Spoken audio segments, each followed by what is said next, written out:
BMC निवडणुकीच्या मतदार यादीत 11 लाखाहून अधिक दुबार मतदार पडताळणीसह मतदार यादीमध्ये सुधारणा करण्याचं काम सुरू। मुंबई महापालिकेची माहिती तर दुबार मतदार शोधण्यासाठी आयोगाच्या ॲपचा वापर केला जाणार।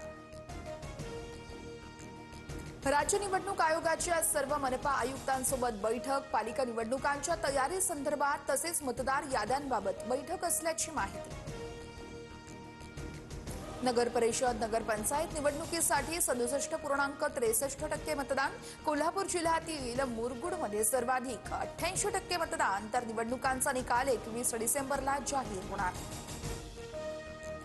काँग्रेस नेते आणि खासदार दिग्विजय सिंह उद्धव ठाकरेंची भेट घेणार। भेटीचं कारण अद्यापही अस्पष्ट। काँग्रेसनं पालिकेसाठी स्वबळाची घोषणा केल्यानंतर भेटीला महत्त्व। ईव्हीएम सुरक्षेसाठी 24 तास 2-2 प्रतिनिधी तैनात ठेवा, हरल्यावर आम्हाला बोलू नका, मुख्यमंत्री फडणवीसांचा विरोधकांना टोला। गद्दारांमध्येच आता बाचाबाची सुरू, त्यांचे लोक त्यांच्यावरच धाडी टाकतायत, उद्धव ठाकरेंची महायुतीवर टीका। शिंदेंच्या सेनेचे उपतालुका प्रमुख विकास देसले भाजपात। विकास हवाय ते भाजपात येत आहेत। भाजपच्या नंदू परब यांची प्रतिक्रिया, तर शिवसेनेला फोडण्याचं काम रवींद्र चव्हाण करतायत, शिंदेंच्या राजेश मोरेंचा आरोप।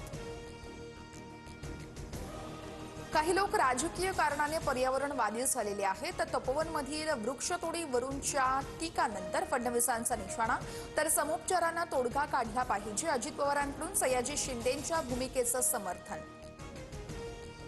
पुण्यातील मुंढवा जमीन गैरव्यवहार प्रकरणी धारक शीतल तेजवानीला अखेर अटक। पार्थ पवारांच्या अमेडिया कंपनीला तेजवानीकडून बेकायदेशीरपणे जमीन विक्री। एनजीओच्या तक्रारीनंतर पवईतील वृक्षतोडीचे केंद्रीय हवामान आणि वन तसेच पर्यावरण मंत्रालयाकडून चौकशीचे आदेश। मुंबईतल्या हवेची गुणवत्ता वाईट असताना वृक्षतोड पूर्णपणे चुकीची असल्याची पर्यावरण प्रेमींची तक्रार।